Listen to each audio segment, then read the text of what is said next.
We're live on Spiritual Psychics TV with Paul Bannister and his guests for Spiritual Talk.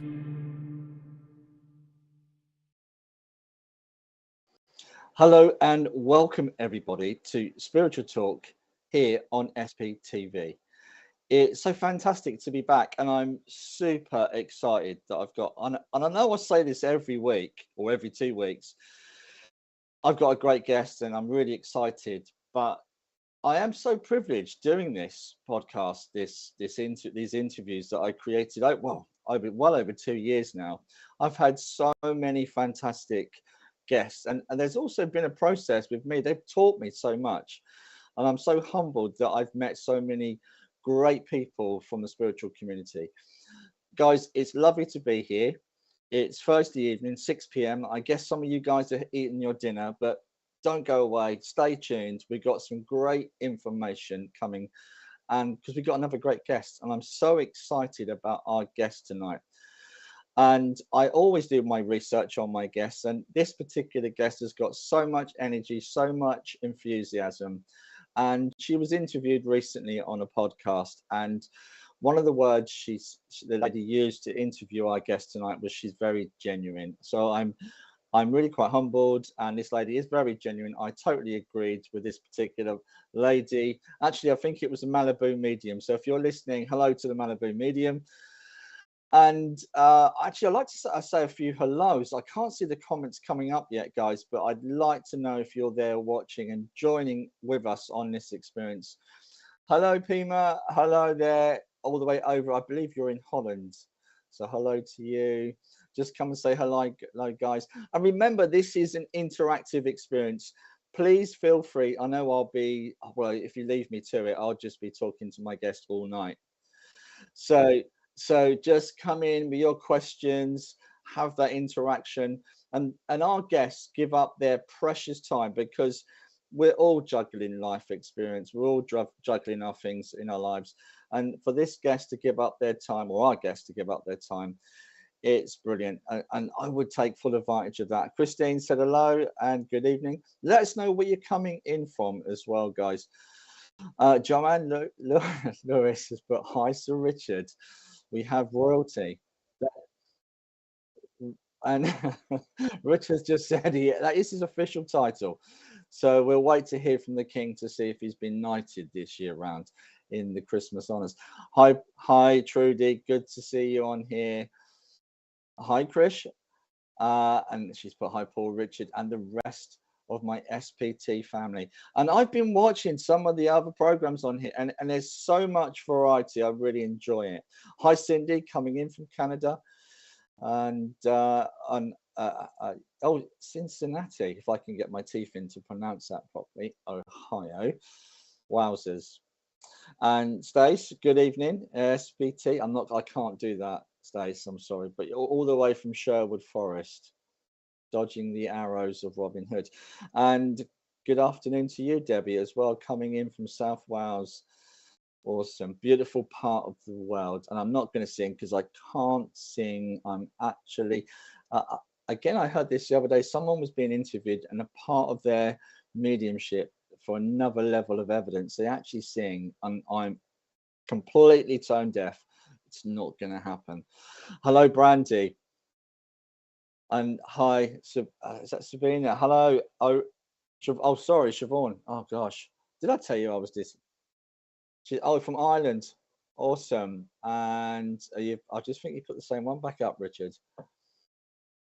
I think is that Debbie? Oh, there's somebody else coming in from South Wales. Okay, awesome. Awesome. I don't know. I'm really excited, and I can't even think my eyesight's going. Anyway, should we get our guest in? Because I can't wait to get this guest in. This lady is also known as Hannah the Medium. So, ladies and gentlemen, without further ado, please welcome Hannah Macintyre. Hi, thanks for having me. Oh, well, thank you for being on. It's an absolute pleasure to have you here and be with us.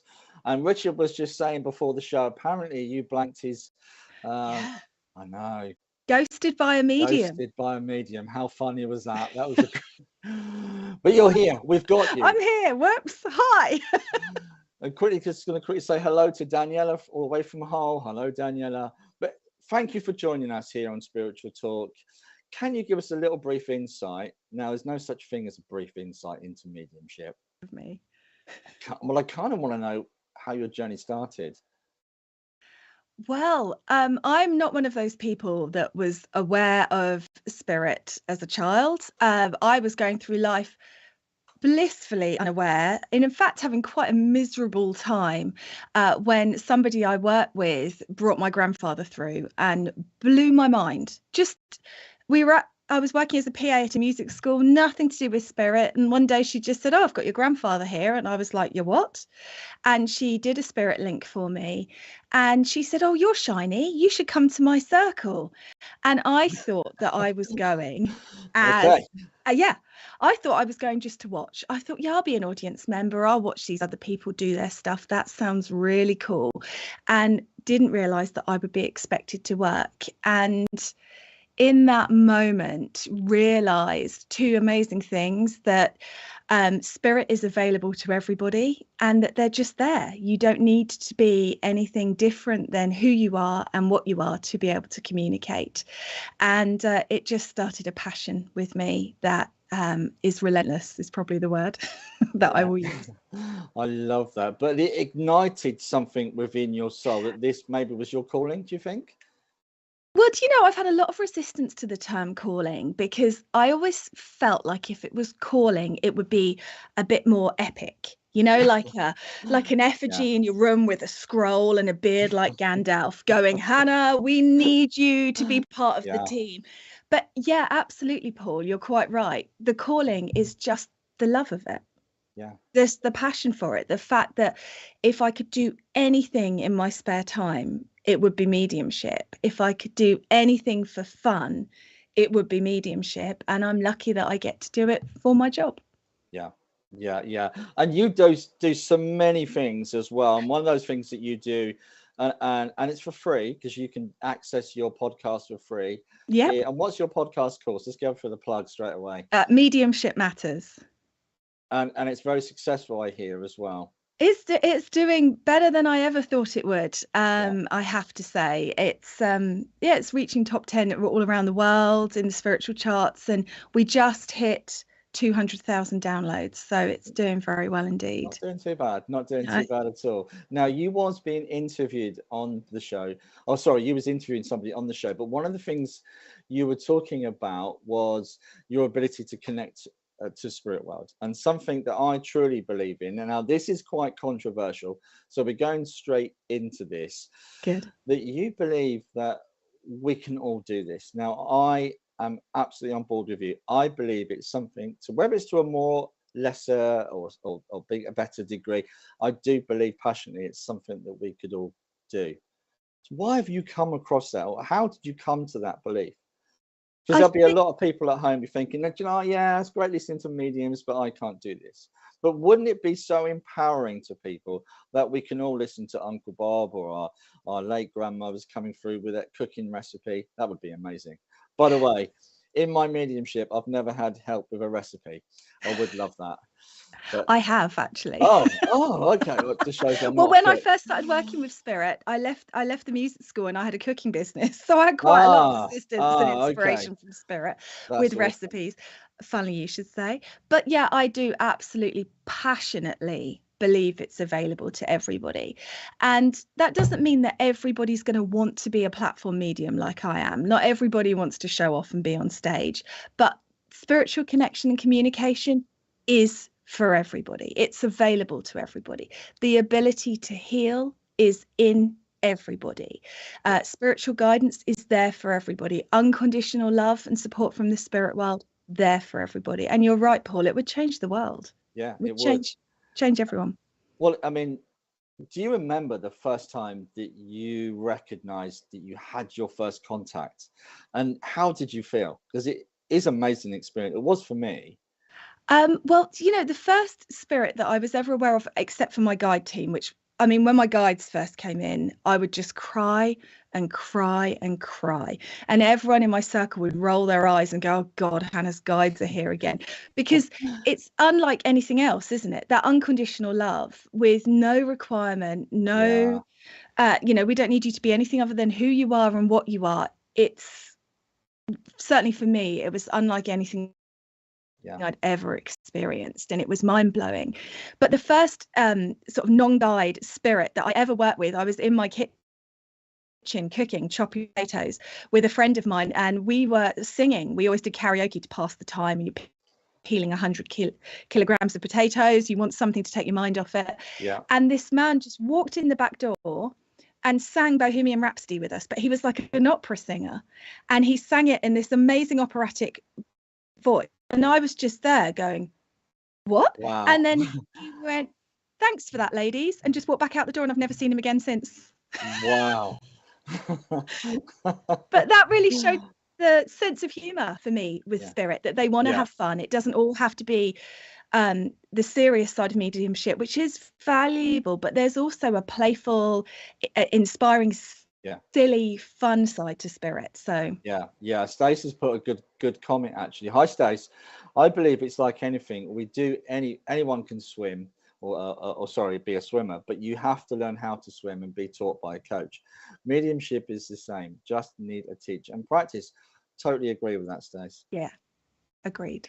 Yeah, but that's another question in itself, and again it's something you touched on recently on your interview, because you were being interviewed by the same Malibu coach as well. I think you did a swap, didn't you? Yeah, we did. Yeah. And you were talking about I want you to share. I'm not going to talk about that. I want you to share in terms of finding a teacher. What do you believe around that? I think it can be hard. For me, I have had some amazing teachers, but I have also had some teachers that were not amazing for me. And within that, you have to trust in yourself. I definitely disempower myself a lot on my learning journey with feeling like I had to stay with certain teachers, because who am I to say this teacher isn't in alignment with me? Everybody else thinks this teacher's marvelous, and actually did a lot of damage to my confidence and my mediumship with the wrong people. So I think it's important that you are allowed to swap, you are allowed to change, you are allowed to find teachers that resonate with you, and accept that can be a process, and that it can be a changing process. You might need one lesson from one teacher and a different one from another, and it should evolve and grow. So that would be my advice to anybody who's learning, is it should be making you feel, yes, nervous, but excited at the same time. Yeah, I totally agree. And Joanne Lewis has put, do you think people need to have the desire and the devotion to be a medium? And there's kind of a couple of side issues on that. What is your motivation to be a medium? Me personally, I think spirit completely changed my life. They completely changed the way I feel. I used to wake up, this sounds dramatic, but I'm going to say it, with like crushing dread.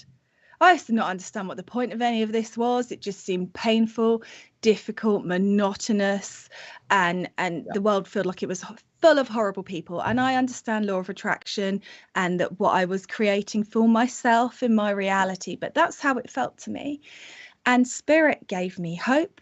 They gave me so much love that I had the confidence to go full circle with who I was and stop trying to be who everybody else wanted me, or who I felt like everybody else wanted me to be, and allowed me to explore myself. And I think I would love that for everybody. I really, really would. It's so life affirming to know that they're there, that they're just beside us all the time. So that's my motivation. But this is why I love interviewing people, because this kind of information just helps people on their journey, and guys, if you're having those issues, this is your opportunity to ask us, where are the bumps in the road for you? What are you experiencing? Is it your connection? Is it your motivation? Is it your understanding? Just let us know, guys, and we'll try our best. We can't say we're not the oracle, are we? We're still learning. And I had, I'm going to name this gentleman because he's He's not someone to put himself in the limelight. But one of my wonderful teachers that I learned so much from on my journey was a guy called Paul Bannister, and he's still working to this day. And I'm not going to say how old he is, but this man is committed to working with spirit, and he's a beautiful soul. And it's teachers like that, when you get the right people at the right time, they inspire you, they empower you, and they give you that motivation. The other thing I was going to say to you, Hannah, in terms of a belief system, how are you, or where are you with that? Do you mean a religious belief system? Not or necessarily a religious one, but more about spiritual understanding. Dare I use the word God? Oh, okay. So I believe in God, but I believe we are all part of God. So we are all part of the oneness. I believe that we create, that there isn't some puppet master pulling all the strings. I believe that our souls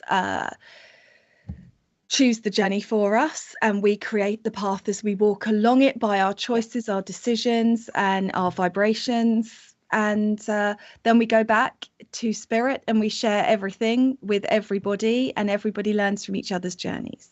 Because that is something that I would advise people personally, for me, because you can go down the route of developing your mechanics of mediumship, understanding how to connect, but what about your spirit?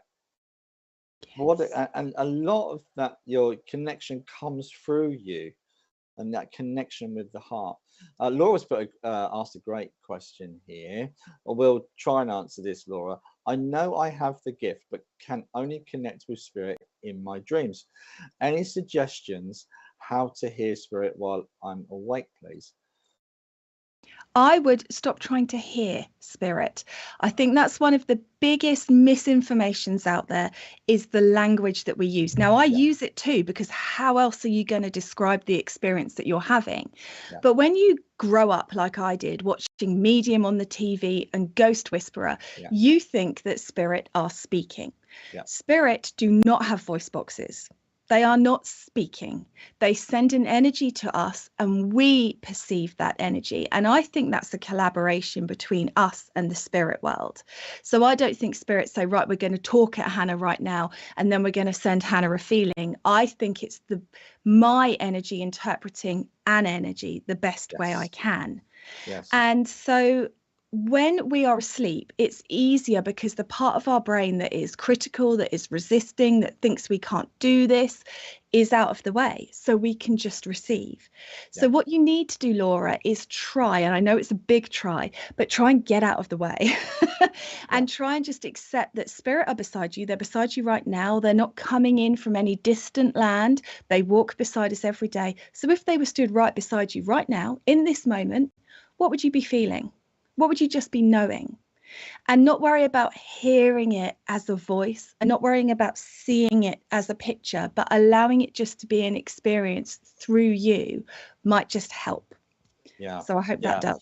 That was put so beautifully, by the way. Good. And what I like about I don't like to use the word delivery, but we are on a public platform.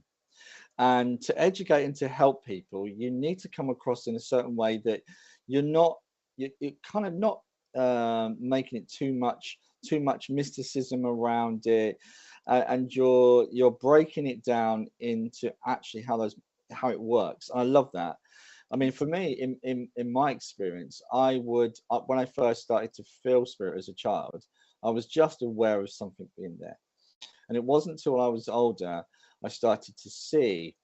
And I remember doing my first demonstration, and in the break I started, and the spirit said, okay, we're going to stop you now. We're not going to work in this way. We're going to work it in another way. That was very scary. I'm like, pardon. And I started to hear them. But can I tell you, to that point, Laura, that took me about 10 years to get to that point, and 10 years before I was even working on platform. So and thank you, Cindy. She's put very well explained, and our pleasure. Thank you, Laura. So, but they will also develop your senses at different stages. But it's like you said, it's really interesting for you to connect what is it you feel, and working with your senses in that way. Rebecca's put, it's spirit that has given me hope whilst fighting serious illness. That's beautiful, That's Rebecca. amazing. And we wish you speedy recovery and sending Yeah. you lots of love. And there'll be lots of healers, and you don't even have to recognize yourself as a healer. By literally just think of somebody in loving kindness is a form of healing. Send those thoughts to that person, and trust me, it's really valuable. Okay, Mary's put, since losing my mum, I find readings as a counselling for me. It really helps. That's a whole nother subject right there, isn't it? It is.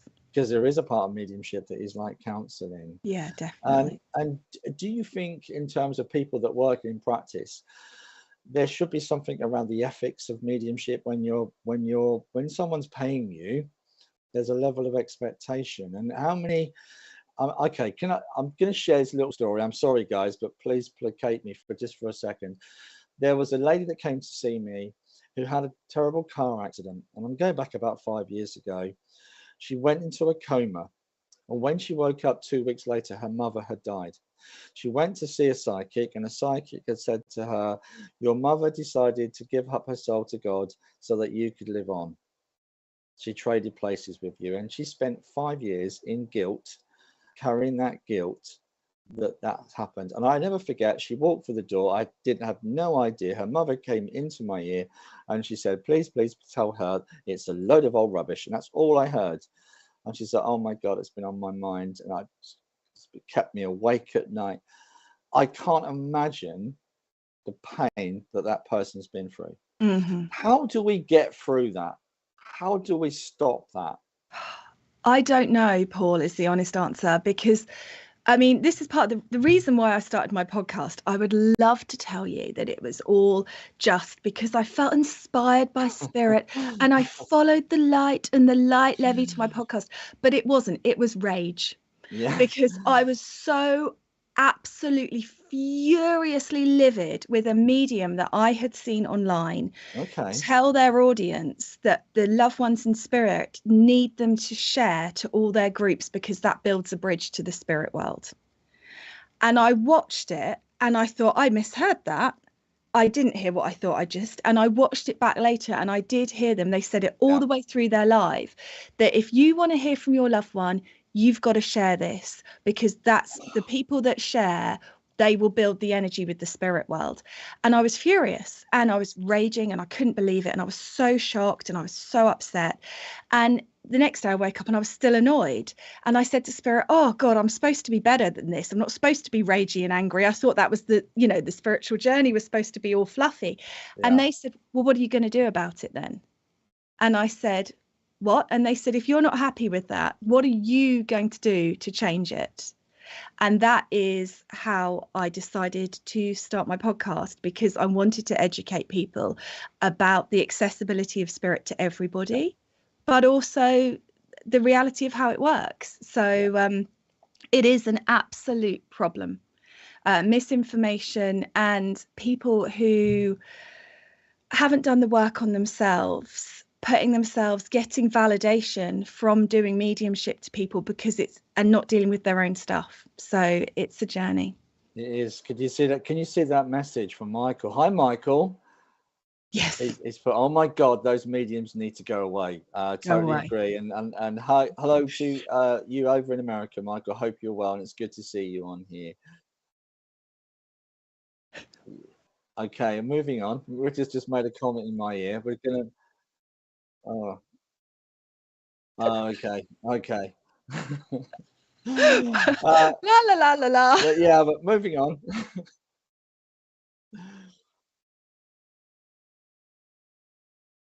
Wow. Yeah, I get good. And Richard's just said, I don't know if people can hear that comment, Richard. Can they? And you did do it. Can people access that, Richard? So Richard did a program where he kind of named and shamed is the best way to put it, certain people that were working in this field, shall we say. So where can we find that, Richard? Is it on SBTV? Wow. It's on SBTV and on YouTube, guys. So have a look for that. See what do you know? I'm going to get offline, and that's the first thing I'm going to check out. Very Hannah, brave, Richard. It is very brave, but it's so difficult. Yeah, right. We're on this. Okay, so Hannah, this brings me nicely into TikTok. Now, TikTok is a whole brave world. Yeah. Okay. Now, again, I saw a lady, she had a pendulum, and I've told this story a few times because I find it quite funny. And she was in America and she had this pendulum, and somebody messaged her, "Is my husband cheating?" Oh, And God. live on there, this pendulum went, "Yes, honey, he's cheating." And I just had this vision of her waiting with the shotgun for when he gets home from work. This poor guy's done a good day's work and he comes home and he's got a 12 ball facing him as he comes to the door. So how do we stop that? But on TikTok, there's lots and lots and lots of good stuff. Can I just say though, the shining light is you on there. You're very funny. You answer a lot of questions. You demystify a lot of nonsense that's out there.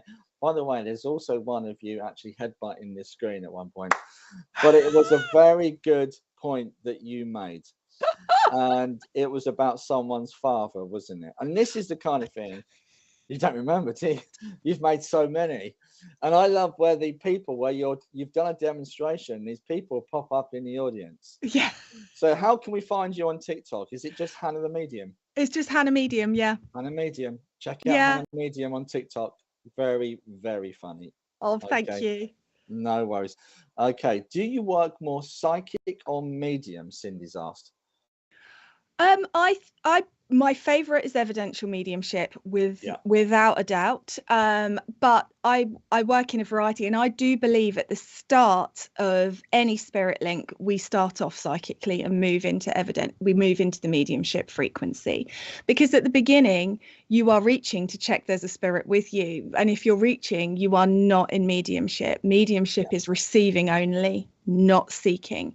So at the beginning of any spirit link, you start off a little bit psychically, but equally, I love a bit of psychic work. I love a bit of sniffing someone's aura and seeing what's going on with them and finding out some information. So I do both, Cindy. They're fun. I love it. You know, I've never heard it be called that, sniffing someone's aura. That's a very spiritual term, Paul. It's your husband listening, by the way. That's all I'm saying. Darling, why have you been sniffing that man's or that lady's aura? He just lets me get on with it. He's just like, what's she going on about now? And I'm like, oh, they've got something going on. So yeah. So how does he feel about your mediumship? Is he supportive? I'm not in a disrespectful way. My ex-wife, okay, I might use that term, ex-wife, she wasn't, but it was okay because she had her own experiences, and it's okay not to be into it like we are. But how does your family I almost said deal with this? How do they work around you and your belief system? Do they believe? No. Oh, none of them. Okay. My husband didn't when I started. He was just like, you enjoy your funny little project. And he's a really good balance for me. He's a financial advisor, so he's very practically minded. He's, numbers, they add up. And so when I first started working, I used him as a practice sitter. And guys, when you are developing, but even when you're not, be very careful about who you entrust your mediumship to, because when you've got someone that is very closed-minded, but also very binary, it's either a yes or a no, it either makes sense or it doesn't, you can really squash your confidence. So I tried once, wasn't well received, scuttled off to my sulkiness, and it was, 8, 9, maybe even 10 years later, God, I'm feeling old. When he said one day, and he's not rude. He lets me do what I want to do. I let him do what he wants to do. My children are not rude. No one is. We're not in our house arguing, but they don't really get it. It's not their thing. None of them, none of my immediate family have seen me work ever. They've never seen me demonstrate or anything like that. It's just not their thing. And I respect that. Are you okay with that? Yeah, because I think there could be nothing worse than being forced to watch something that's completely out of your space. So I trust that they're either exactly where they're supposed to be, and it will either move along in the future if it's supposed to, or it won't. I think as mediums, we have an idea that we are spiritual and everybody else isn't. But there are lives that are lived here that have no communication with spirit at all in any evidential way or any tangible way, but they can be the most spiritual lives ever lived. So who am I to force my belief system on my children and my husband? So I don't. And that's also good. There's a two-way understanding, and you've got that happy space for you to work. My experience, my first demonstration, one of my first demonstrations, my daughter came to watch, and I shielded it from her that I did this because she lived with me from an early age, and she said, "Dad," she was about 14. She said to me, "Dad, how did you know all that stuff about the people in the audience?" And I looked at her and I said, "Darling, now you know how I know what you get up to when I'm not around." And she looked at me. She looked at me in horror. But that lasted about 3 months, and it was all back to normal. It worked a little. It did work a little.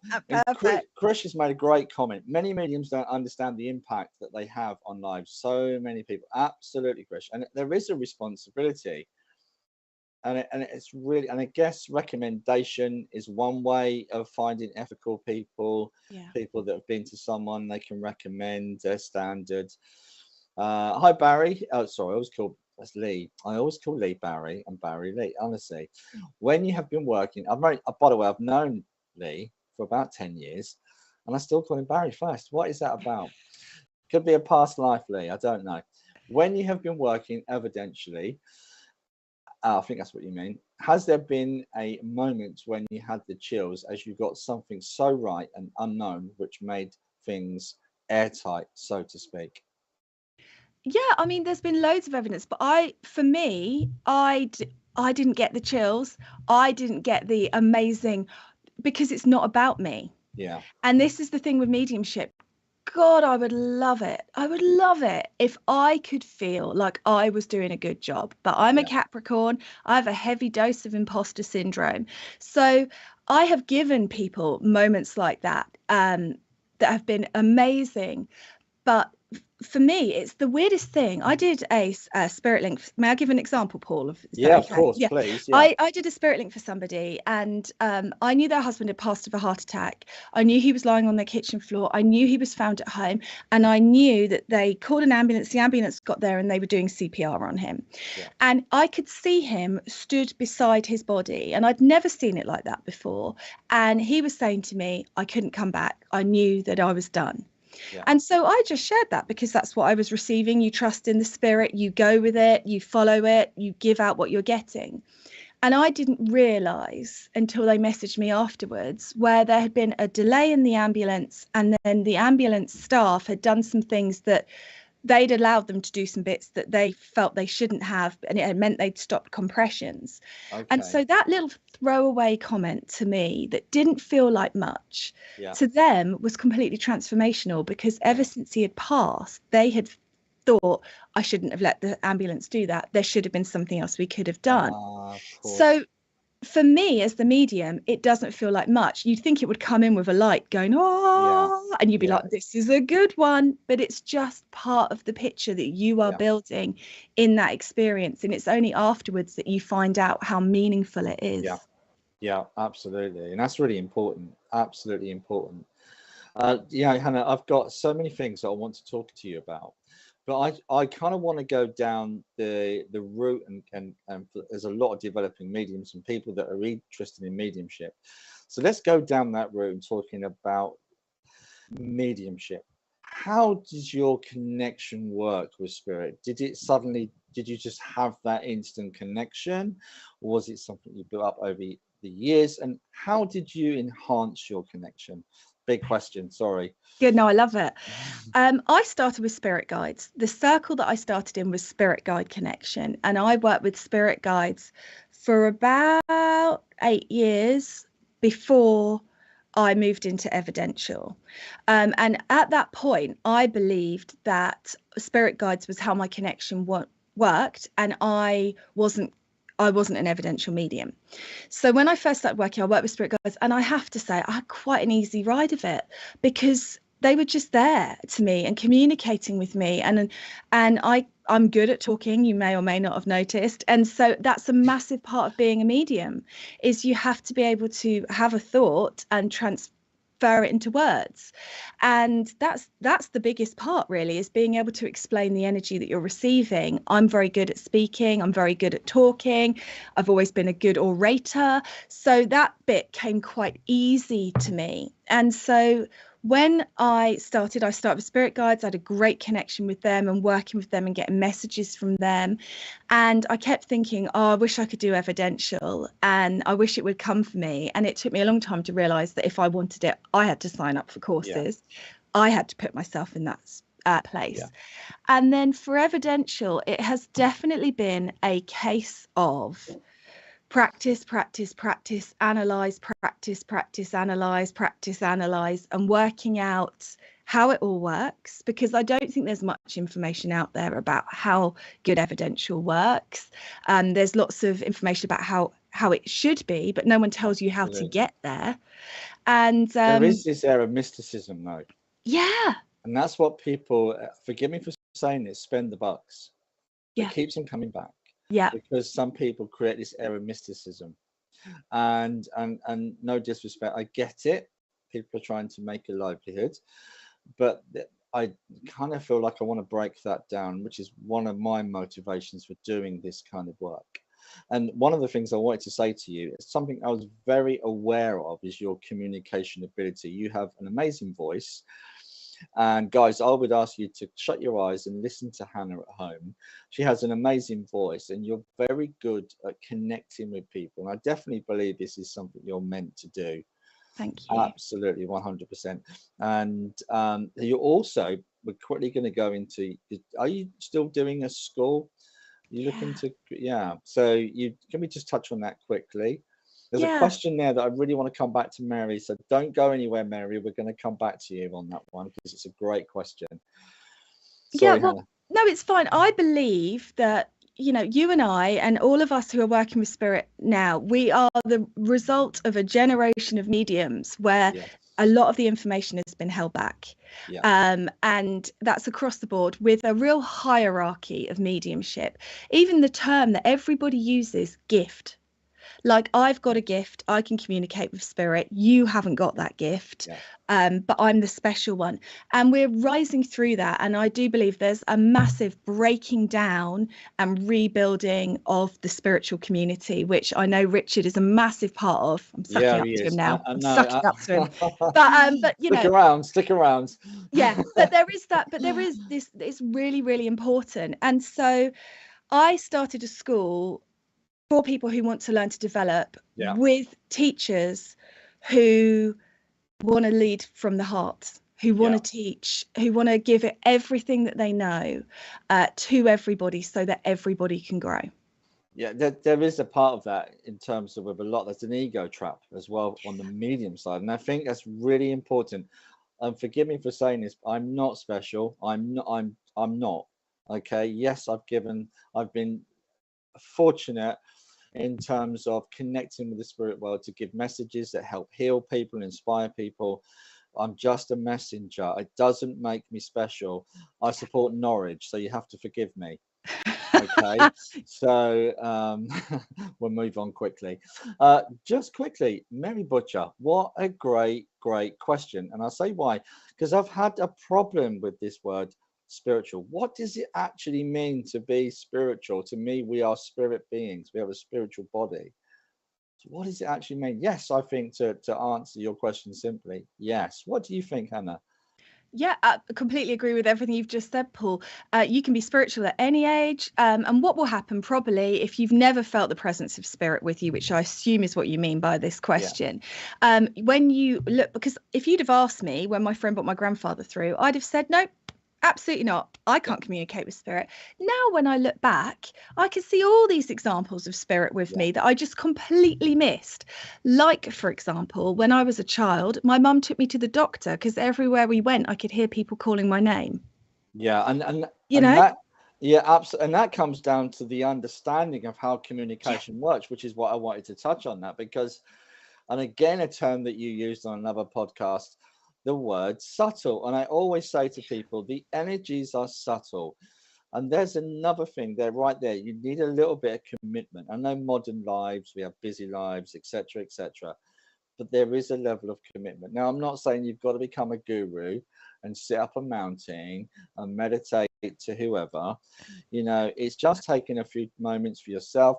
And again, a lot of people have meditation issues.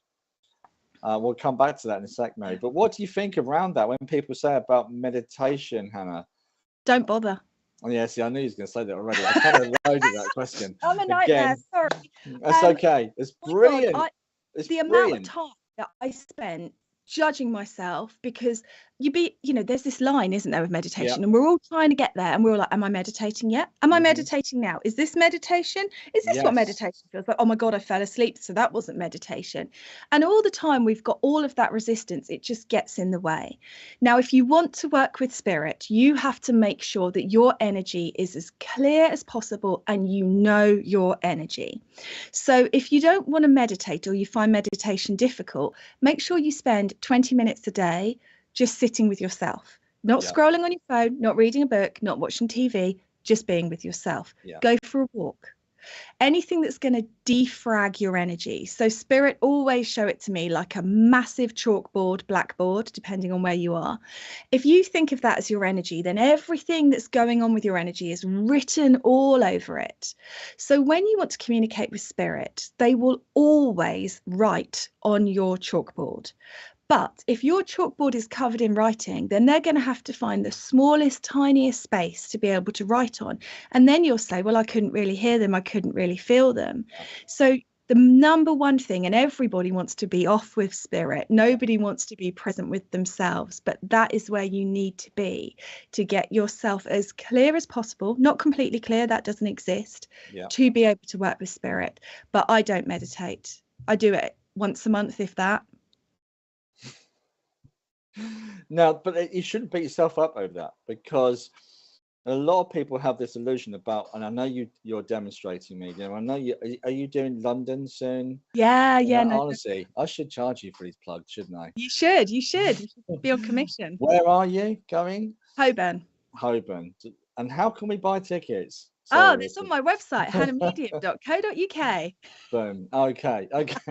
Now, when you go to work, when you go to demonstrate, and again, listening to you talking about this, I found it really fascinating, because I've had this experience.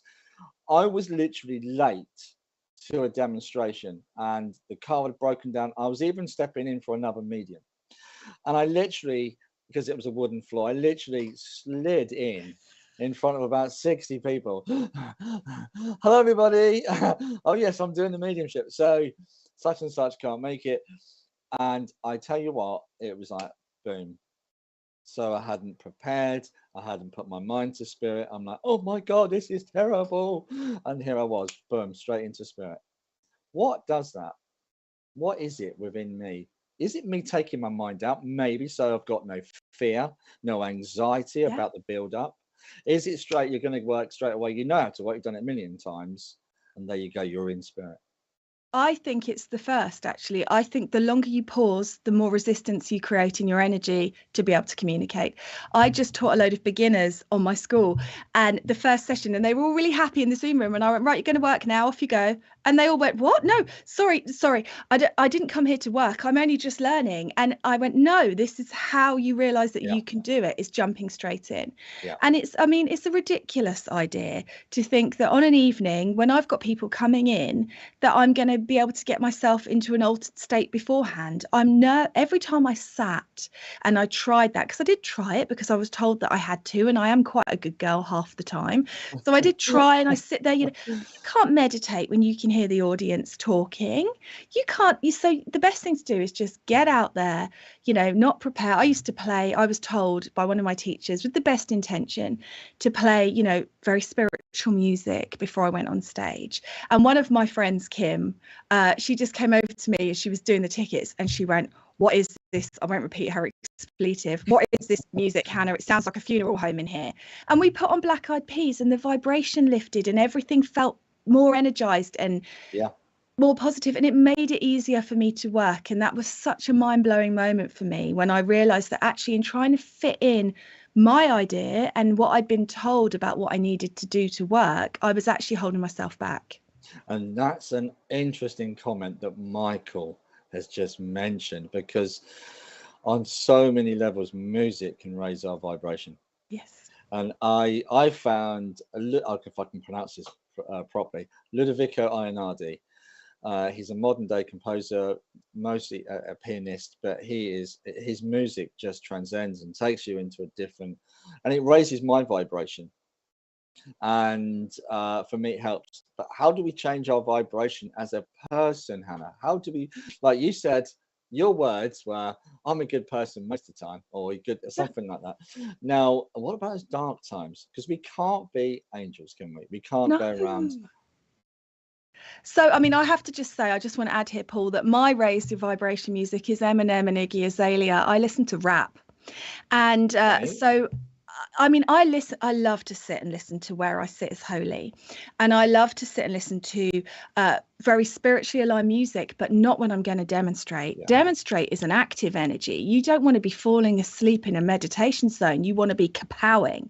Yeah. So I rap on my way to demonstrations to invigorate my throat chakra. And it's bloody awful. No one would want to be in the car with me. Raising one's vibration, I think really in our truest state, we are in perfect vibration. Yeah. It's our ideas of what makes us a good or spiritual person that can hold us back. Yeah. So I accept now, I used to think that when I developed enough, I wouldn't get ragey anymore. I'd become a, more aligned, more peaceful swan floating through life. And what I've actually realized is that spirit are very clever. They will use my annoyance with stuff as fuel to get stuff done. Yeah. There is nothing that achieves more than me in an absolute righteous rage on my soapbox, trying to fix something, change something, get a message out there about something. Yeah. So I think there's a lot of floaty ideas about raising your vibration, but really what it is to make sure that your energy is as clear as it can possibly be without judging anything that's left behind, and then just allowing yourself to be a human. That's what we're here for. We're not here to be spirit. Yeah, I totally agree. And Michael says he is Judas Priest. Yeah, another nice lady, I missed your name. So she said 80s rock. So I've now got a vision of her 80s rock headbanging to Bon Jovi. Is that even? Oh my God, bit of White Snake, I'm hoping, Jennifer. Oh, White Snake. Right. Oh, look at that. It's Jennifer. Hi, Jennifer. Yeah, I get it. Absolutely. It's what moves you. That's the point. On ABBA's Dancing Queen. I got to be honest, I went to see Mamma Mia and I did enjoy it. It was fantastic. So I'm not saying that I dance like a queen, but I'm not very good. No comment. That's all I'm saying. Okay. So anyway, moving on. Yes, I'm too. I'm most productive when I'm. Oh, okay. Okay, Michael. Fair enough. Little annoyed. But okay. How do we though? Because a lot of people will live that life. I'm not saying that we should go and live in a monastery. But there is a lot of people that have that impression that they should cut down on the anger. But it is true. We are living a human existence. I'm not being funny. You're going to get a parking ticket. You're 1 minute past on the meter. Yeah. You're going to get upset. It's a part of the human experience. And I don't think you can avoid that. Debbie's put, I absolutely love watching and listening to mediums. Personally, I don't often get my family coming. I got friends who are mediums and they get too many reads with same information nearly all the time. Do mediums draw mediums more than public? So do you mean they go to the same people a lot and give the same kind of messages? Because that potentially, okay, I'm going to go along with that. Why do mediums get similar sort of information? It could be, and forgive me for saying this if you're that medium sitting at home, that you're not pushing yourself, you're going into your comfort zone. How do you feel about that, Hannah? I think you will get naturally what is most familiar to you, and that is just how it goes. So it's spirit, all of the information of that spirit is there. But I always view it like we have valves all over our energy, and we're trying to open as many valves as we can to be able to receive as many different bits of evidence as we can. And the thing I always say when I demonstrate is, if you've seen me before, it might not be the same as it was last time, because every time you work, your energy is different, as well as the energy of the spirit you are blending with. But there are certain bits of information that I do get on a regular basis. Now, they're different with each spirit, but they might hold a theme, like deaths, how they passed, or relationships and things like that. And that's because they're familiar to me. Yeah. But if you've got somebody sat in the audience who's got that password mentality, and I'm not saying this is you, Debbie, but someone who said, you've got to say banana hammock. If you don't say it, I'm not going to put my hand up. The problem is not in the spirit, because the spirit know that that's your request and would try and get that information in. The problem is with my ability to receive it. So our work as mediums is to continue trying to expand and open to as many different bits of evidence as we possibly can. Yeah, absolutely. In terms of giving evidence, I'd like to touch on that, because you do quite a lot of demonstrations. Yes. I know we've touched on one you've got coming up, but in terms of the communication, and again, I heard you on a podcast talking about the nose. Yeah. You know, oh my gosh, the nose. You know, I always say to people is, standing in front of, say, 90 people, 100 people, and someone goes, folds her up. No. Again, I'm going to tell. Oh, he's got David on here. Hello, David. I really enjoy Hannah. I really like and appreciate her down-to-earth approach to mediumship. Awesome. Thanks, David. Thanks for that comment, David. I totally agree with you, pal. I'm just going to give you a high five on that, mate. Oh God, I forgot my mode. I've completely lost my train. Nose. And I actually saw a demonstration where it wasn't me, and I felt this was so cruel, from someone who understands mediumship. And this medium is a really good medium, and he was having a bit of a time with a connection. How many times does that happen? We are human. Okay, and this guy at the end of the demonstration went up to this gentleman and said, "You are the worst medium I have ever seen." And the medium said to him, "I take it you're a non-believer." "No, I truly believe." That's even worse than a non-believer. No, I'm a believer, etc., etc. But that was not what how my father was, and he was so upset that he almost walked away from mediumship. And I stopped him and I said, how many people before tonight have come to you and said, "Oh my God, that was amazing. Thank you so much for that message. It really helped and healed me." But out of the 100 people that said that, that one person has almost made you give up your mediumship. Oh my gosh, how bad. Do you know what? I know of a demonstration he did recently, sold it out. But he was that close to giving up because of that comment. And this is, how do we develop that thick skin? We can't, because we're sensitive. In pain. I mean, I did a night, Paul. Right, so Spirit, I kept getting this message. You need to get comfortable with no's. And I would say to Spirit, yes, you're right. Because when I'm really, truly working with you, I won't get any no's. And they'd go, "You need to get comfortable with no's." And I was like, yes, I know. So stop giving me anything that's a no. Right.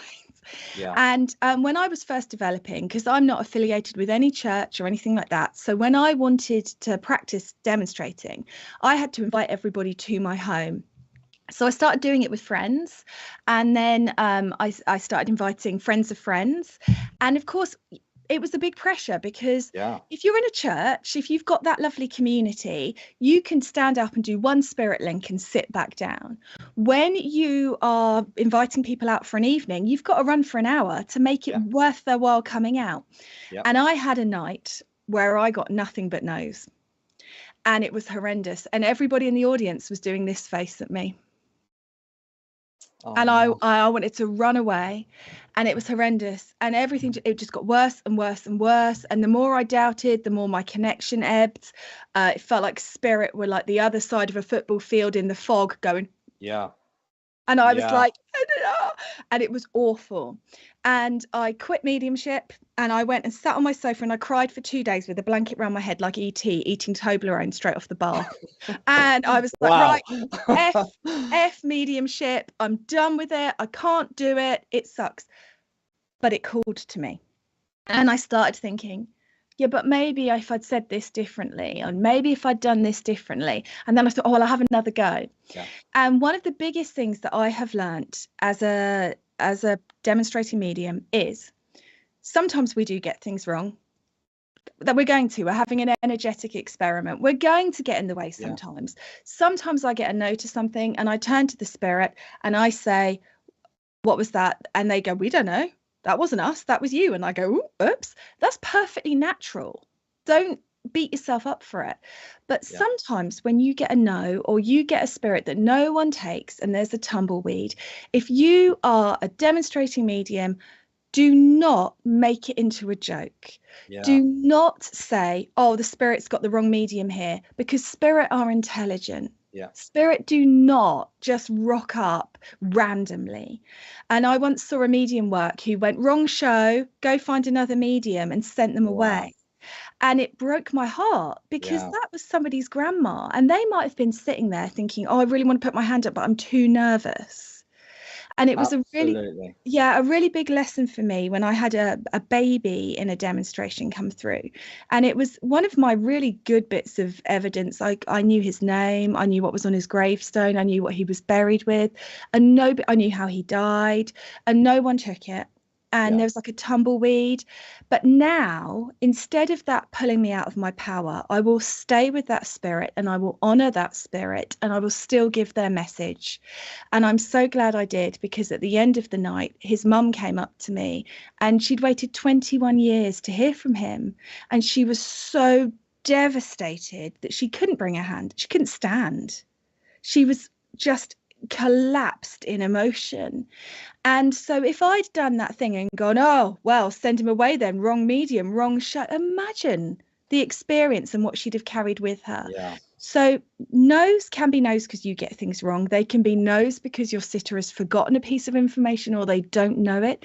Sometimes it's the language that we use. They don't understand it one way, but if you give it to them another way, they do. And sometimes it's not really a no, but somebody's having their own emotional experience. And mediumship isn't about us, although it bloody feels like it when you stood in front of an audience with tumbleweeds going by. It's about it's about being of service. So you have to allow those. I mean, I've got many examples that I can reel off. I remember one recently where I gave the first name, surname. I didn't realize he died like this, but he was talking about being a part of the lifeboat, and they rolled over. It was a rowing boat. And this lady came to me at the break. No one could take him. And I knew somebody here, because like you said, the intelligence of spirit absolutely will bring that person here. There'll be someone, even if it's a message within a message to give to someone that's anxious about this lost person. Yeah. And a lady came up to me in the break and she went, oh my gosh, she went, that was my grandfather. You gave me his first name and second name, but I never met him. He died just before I was born, but we all talk about him. But why would he come to me? It's like, oh my gosh. But in terms of, but that's another thing as well, another conversation, because my ego was flat, because I've got his first name, second name, I'm like, hang on, and I've got the way. And, you know, that's the kind of golden nuggets that we look for, absolute evidence that convinces people who we've got. Yes. And like, for instance, I had a lady here at a demonstration, and she said to me, well, Paul, great evidence, but by the way, if that was my dad, and she did the whole folding her arms, he would give you his name. So I tried to explain to her, and it's a bit difficult because everyone's like, yeah, go on. You know, you can just read people, can't you? Yeah. Go on. Yeah, go on. Yeah, you're right. Actually, what's he talking about? And I said to Spirit, I'm so sorry, but he said, it's okay. It's my daughter, and tell her my name is John. And that's what, and unless I wouldn't normally go looking, because if you go looking, you won't get it. Yeah. And I said, well, he's just given me John. Oh, yeah, it's my dad. So I'm like, thank you, Spirit, so much. It could have been, for sure. But then it's about me getting over myself. I can get it wrong. I'm not, you know, I'm not this figure, and people expect mediums to be, but there is an expectation. I get it, because you're paying to come to see us, but we can get it wrong. We're only human. Yeah. By the way, And I was go just on. going to say, sorry, Hannah. Hi, Bill. Great to see you on here. Great that you're watching and loving the show. We and he's on tonight at 8 o'clock, guys, with another great guest. So please stay tuned for that. And also, my mother has just messaged me. I'm sorry, Mum, but I'm going to out you because she's just said, I've just watched your interview with Hannah all the way through. What a lovely lady. Oh, thanks, Paul's mum. Yeah, and I'm like, well, Mum, we haven't finished yet. Can you just not stay tuned? She's probably gone off to make a tea. So, Mum, I know you're 83, but yeah, shall we go to a break, Richard? Yeah, we'll go to a break. Guys, before we go to the break, I quickly just want to say, look out for the advert. There's a very special event coming up. I believe it's September the 9th, Richard. Am I right in saying that? So look out for that. We would love you to be there. If you're around East Anglia or home counties, we would love to see you there. There's going to be a lot of us, or the spiritual community, spiritual and psychic community TV. I've just said that all wrong, haven't I? I've just come out. I'll start again. Spiritual Psychic TV. There you go. Over to you, Richard. We're going to a break now. We'll be right back, guys.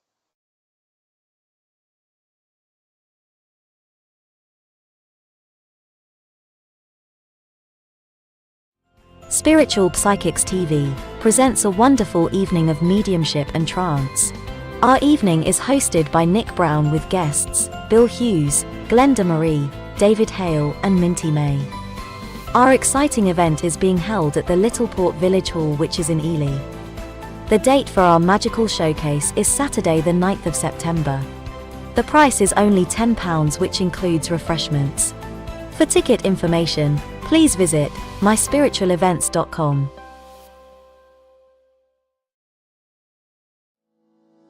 Are you planning a paid spiritual event or looking for something to do this weekend? Then visit myspiritualevents.com. You can browse the listing, view the event details, watch a YouTube clip, look at a mini gallery, select dates and times, pay for tickets using PayPal or your debit card. Organizers can register for free and start selling tickets within minutes, be it for their online or in-person spiritual event.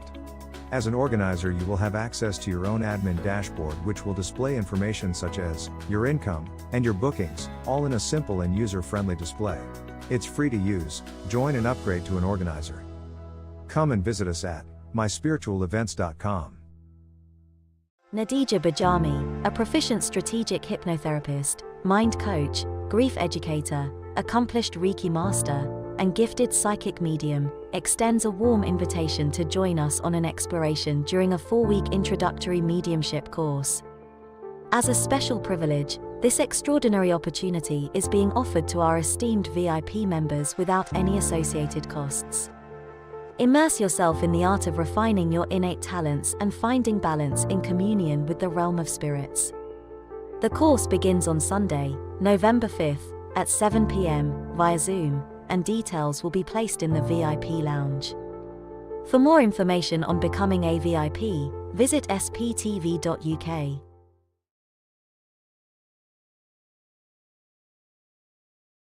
Tonight from 8 p.m, Bill Hughes and his guest will be demonstrating their mediumship abilities with free readings to our viewers. Join Debbie Romero and guests tomorrow from 6 p.m, offering spiritual guidance, support and readings.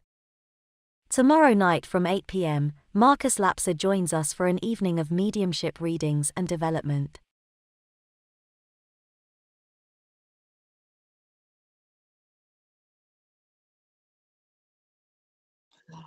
Hello and welcome back, everybody, here to Spiritual. I'm going to try and say it again, Spiritual and Psychics TV. I've got my teeth back in the break, so all good. Hannah, thank you for coming. It's been absolute, well, thank you, but it's been brilliant. There's a couple more things we want to talk about, if that's okay, if you've got time to stay. Happy to. We would like to go to some messages, guys, so stick around. We're going to try and do some work as well. But we've got an exciting announcement to make live here tonight. Hannah, you're really good at that. We should have got you to do it with the whole TikTok. Okay. Yeah, right into the camera. Coming soon. We SPTV are planning a UK tour in 2024. Look out for dates. We are looking to come round to where our hosts live. So, for example, you can come and see me at Norwich. How cool is that? And if you got time, maybe go and see the football. I'm joking. I'm not going to see the football. But excitingly, it ends with a retreat in October. Richard is going to put all the details out soon. It's coming soon to you guys as a special treat. It's going to be fun. It's going to be high energy, and it's going to be great to see you guys and meet us for real. We're not AI. We are real. I've got a few wrinkles because if I was AI, I would iron them out. I can tell you. Sure. It's all a part of the growing old. It's okay. Anyway, Hannah, sorry, but welcome back. Thanks. Spiritual Talk.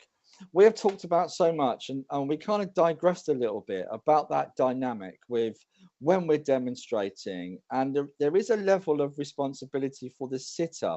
I know we're not giving them a responsibility, but it does help us if they're engaging, and two, they understand the information. And what I find a lot of people make the mistake of, the people that are receiving the message, is they will often see it from their perspective, not from their loved ones.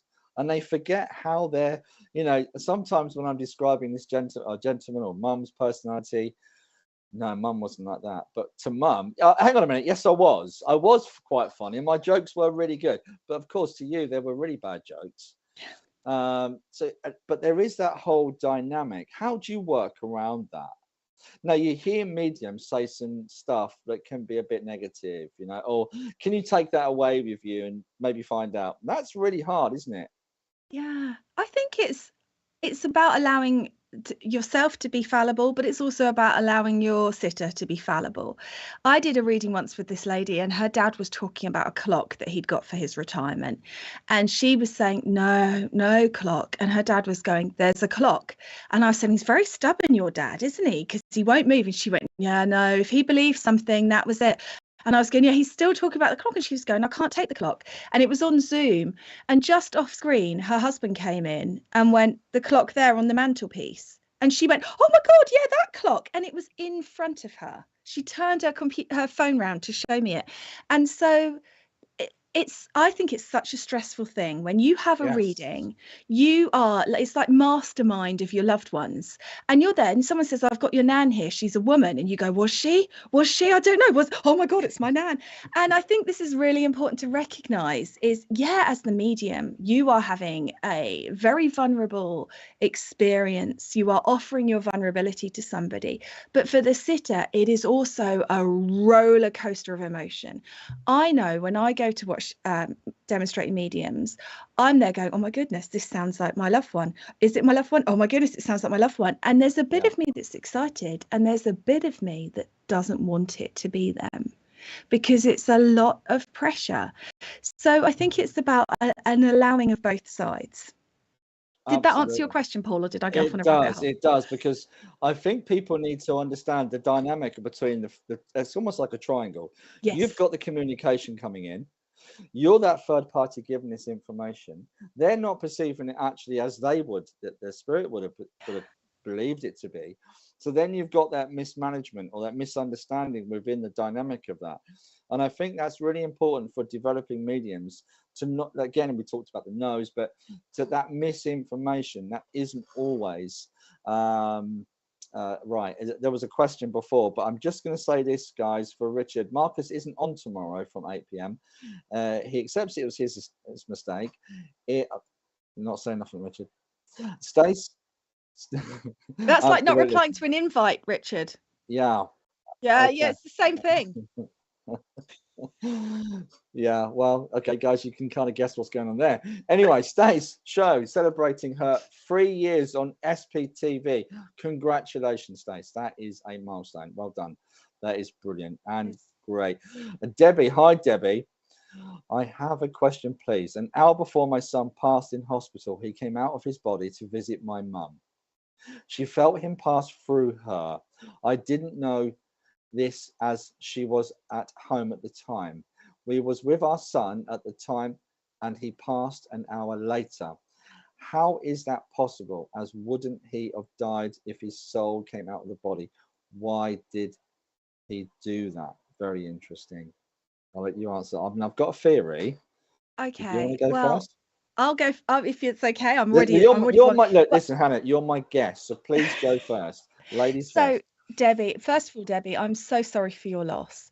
Yeah. Now, when my grandmother was passing, I asked my spirit guides and my angels to stand with her. I don't know why I did. Like, they're going to have left her if I didn't ask them to, but that's where I was in my development then, so I felt like it was needed.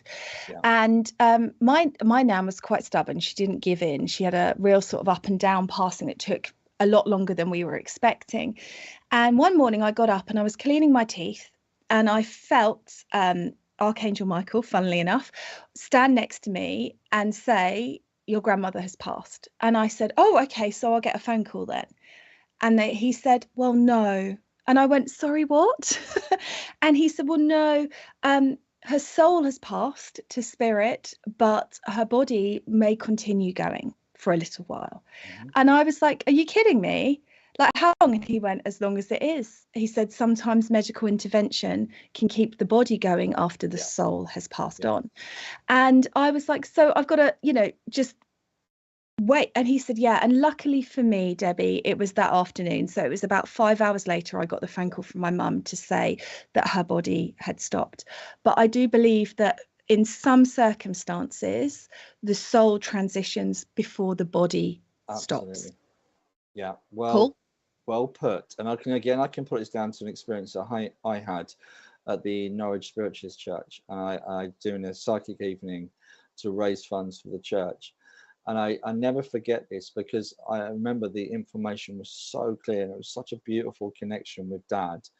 The daughter was in the audience, and on the way to the church, her sister had said to her, "I wonder if Dad will come through with a message, and I wonder if he knows about Mum."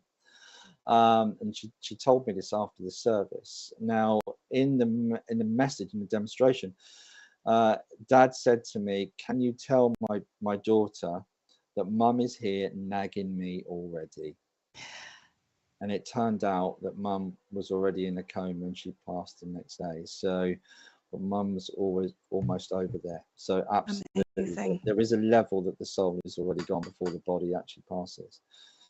Yeah, Debbie, thank you for allowing us to share that, because you're allowing us also to give such information out from our experience. So thank you for asking that question.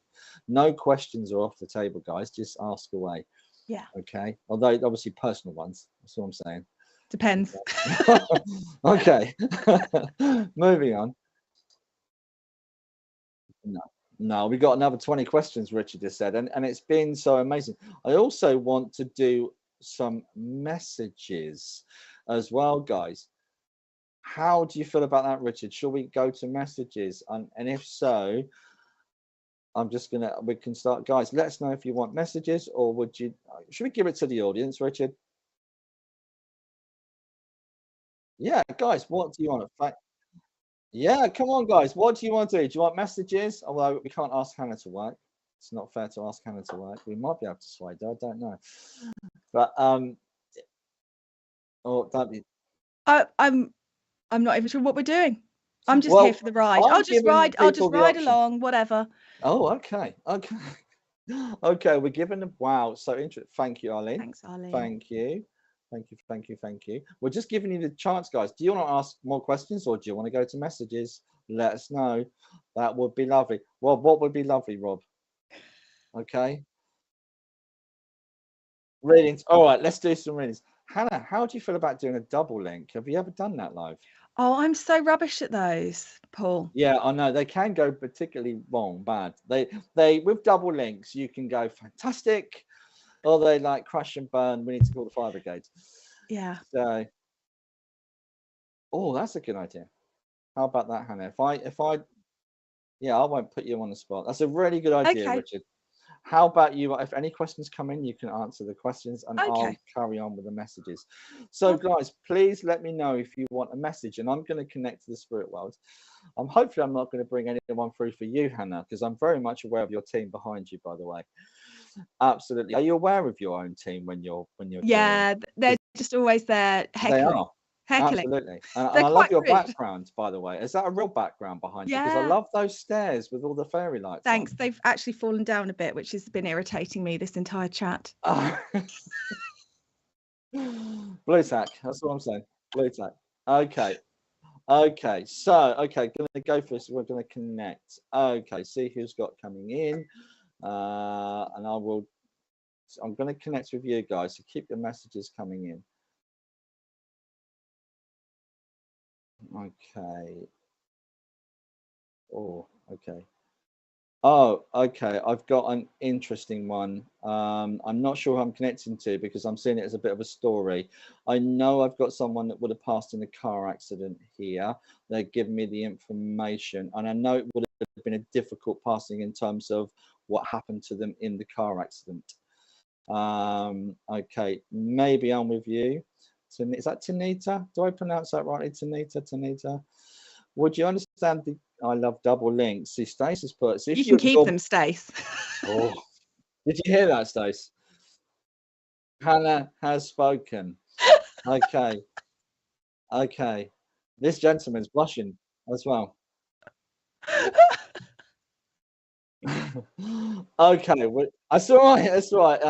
It's interesting because my contact is also a part of this connection with this fun that we're having and banter. And I know, my brother Cindy. Okay, I know I'm not going to go into. We know he passed in the accident. Would you want to hit by a car? Not in it. Not in it though. Interesting. The way he's talking, it's the physical injury. I'm not going to sit here and start talking about that because I know it was a difficult passing.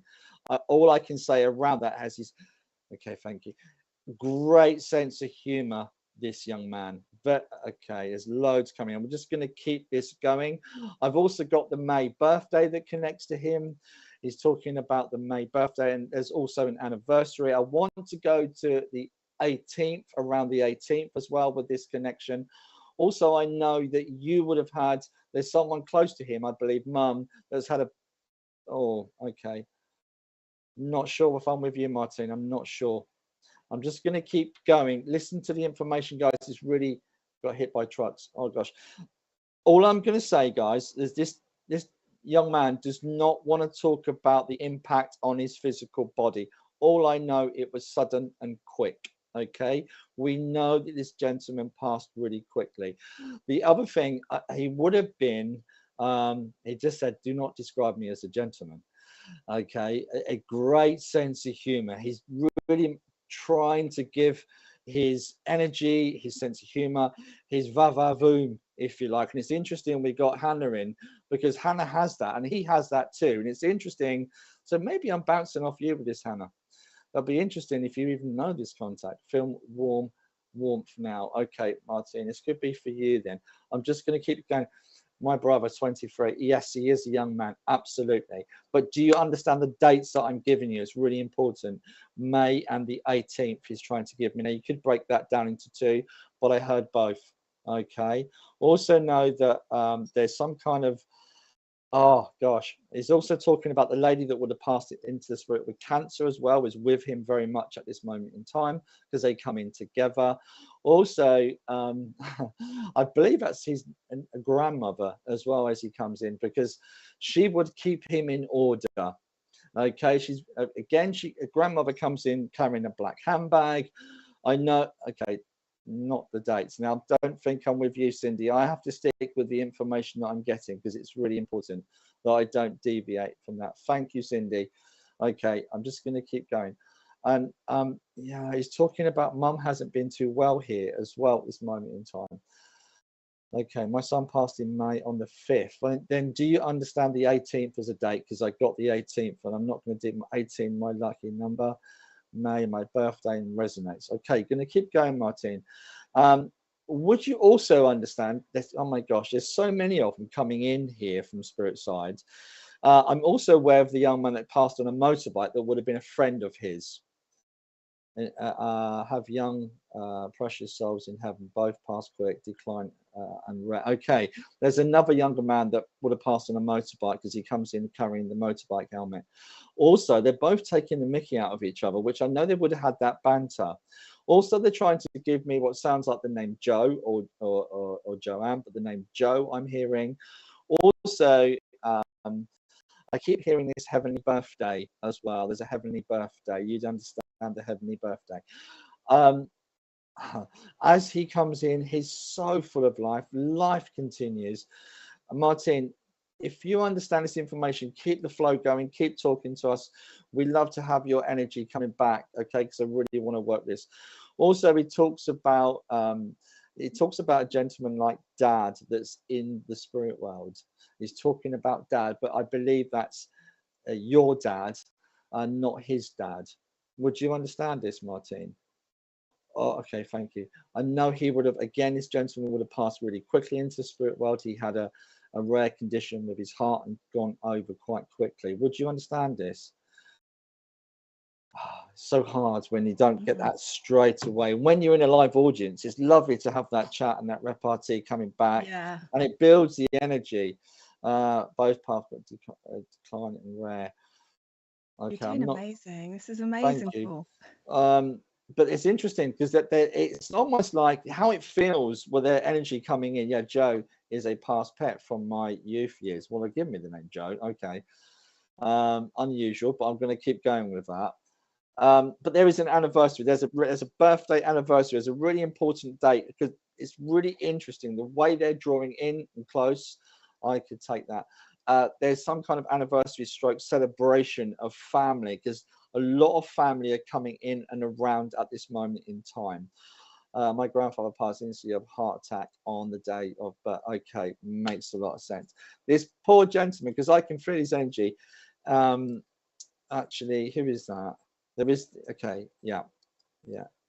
I don't understand that. So when I get that, I go back and ask the question, why do I not understand that information? There is also somebody else here. I'm trying to keep it to one person so much, but I've got at least 4 people trying to connect with you at this time, Martin. I've got a lady coming in. I know she would have had, I'm not sure if it's a stomach condition, but certainly would have struggled with that area because it waves of nausea, which is what I was trying to interpret as she came close. Love him and his soul dearly. There is not just him, there is so many here for you, Martin. And maybe that's the point, that you need that love and connection to family and those that you've loved and lost. You've never lost because you're not alone. I really want to really reinforce the love from the spirit world for you, Martin. Okay. And I know, I don't know why I keep getting this special time at this moment in time. I know it's into the end of August, beginning of September. It's around then. And it's going to be beautiful. It's not a funeral, so don't worry. Nobody's dying. This is about a celebration of life. I'm going to leave their love with you. Should we do some more? Let's do some more. Hannah, how are you feeling? Yeah, I'll do one. Yes. I'm game. I'm always game. So let's have a little look and move my mind. Okay, I'm aware of a dad stepping forward with me here, and Dad is a very practically minded man. So he would be the kind of man that would have, he's made things out of wood that he has left behind, and this feels very important. He's very proud. He's not a woodworker by trade. This would be something that you would associate with him, but there is furniture, I believe, that is kept in the family that he created. I need to talk about Dad's passing being very, very sudden and unexpected, and I know you've just been dealing with a heart attack, Paul, but I feel like that's where I'm going with him too. It feels like there is this pressure in my chest, difficulty breathing, and very, very sudden, because this man, he is very able-bodied, he's very fit. I feel that his passing is very shocking, and I know that he makes me aware that people were not able to get to him to say goodbye, and this is something that people are carrying with them, the upset that they weren't able to say goodbye to him because it is so sudden and unexpected. Now, this is and would have been said about him how he would have wanted to go, because he is a real man's man. He would not have wanted everybody gathered around him, holding his hand as he slowly expires. It's much more preferable to the kind of person that he was, that he moves out very, very quickly.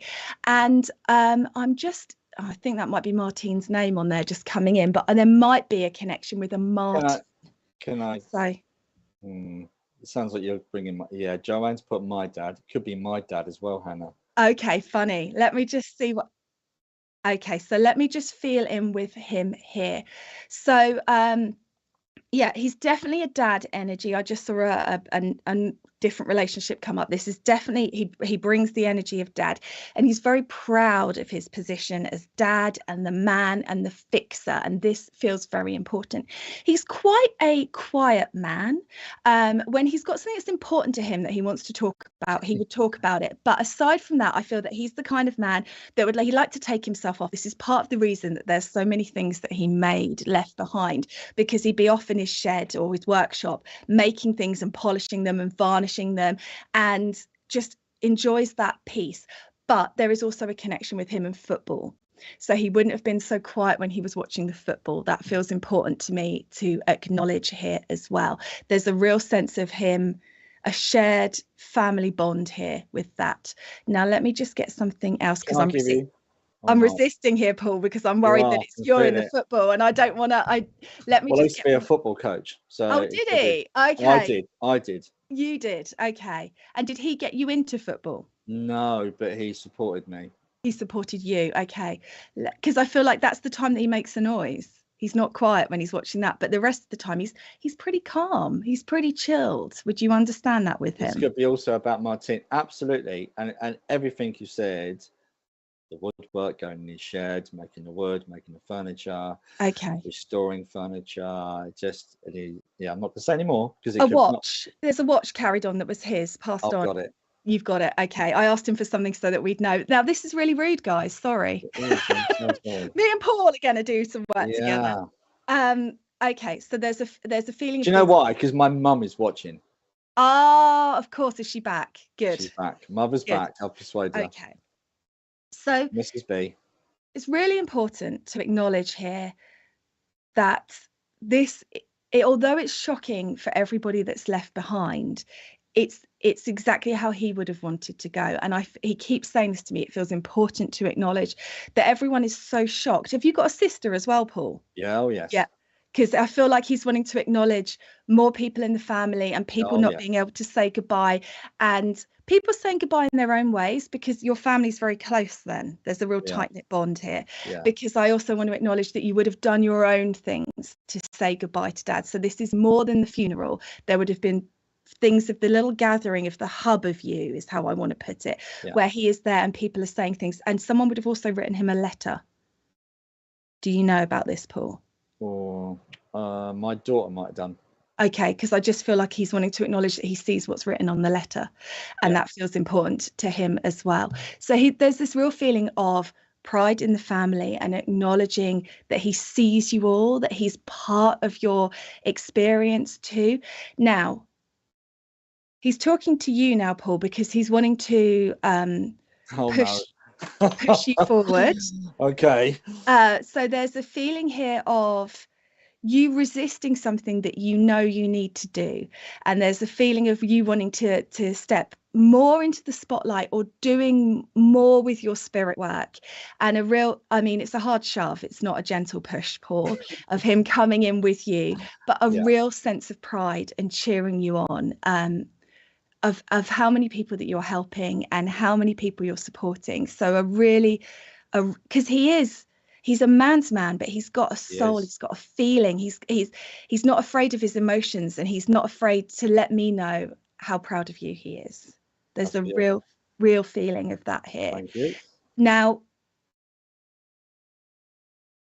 your mum, I believe, talks to him all the time. Oh, absolutely. Because he's wanting to say that he's with her and he's answering her. But as their relationship was in, I always say in real life, I mean in physical life, because this is real, but you know what I mean. He would roll his eyes at her and she'd be chatting away and he'd be going, oh, God, here. And he's just bringing that. There's so much love there. They were together quite a long time, weren't they? Yeah, there was. Yeah. Just shy of 50 years. Yeah, there's this feeling of just complete companionship and love and safety. And he is telling me how well she looked after him, how well she took care of him. He feels like he's a lucky man. He's well looked after and well loved, and he's wanting to say thank you for that. And a feeling of wanting to bring support to her at this time. I'm not going to say any more than that, but I hope that that makes sense.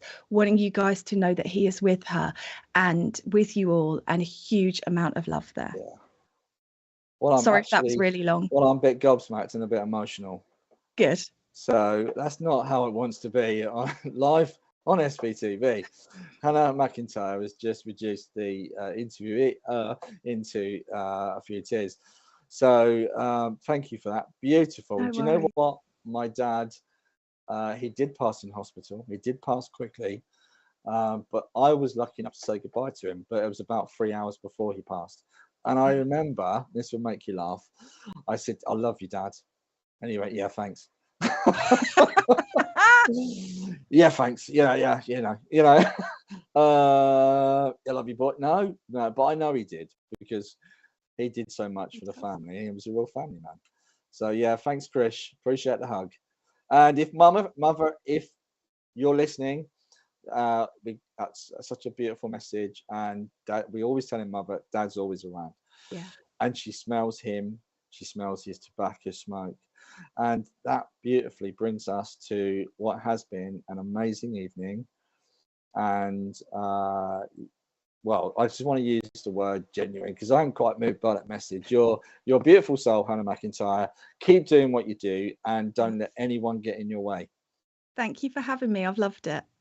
My pleasure. And guys, stay tuned. We've got the amazing Bill Hughes coming at 8 o'clock. And it's been awesome. I'm going to go off and make myself a cup of tea and ground myself now, because that was beautiful. Thank you, Hannah. No worries. Thank you. And I will see you again in 2 weeks, where we have another brilliant guest. I missed that, Richard. Richard just said something in my ear, and I completely missed it. Yeah. All right, guys. Yeah. Awesome. And I'm going to be back in 2 weeks. And we've actually, before I forget, a new time of 8 o'clock, which I will let everybody know. We've got a video that's going to go out. So we're back on 8 o'clock in 2 weeks' time, where we have Dr. Tony Riley, who is a past life specialist and also in between lives. So check out on her YouTube page. She's got a lot of stuff, because I'd love to know. Who wouldn't love to know what goes on between lives? You know, even our past lives. Who doesn't want to know about our past lives? So stay tuned. We'll be back in 2 weeks, I should say. And stay tuned for Bill Hughes. And Hannah, thank you once again. I think we're going to go to the credits now. And thank you, Richard, in the background, supporting us and helping us.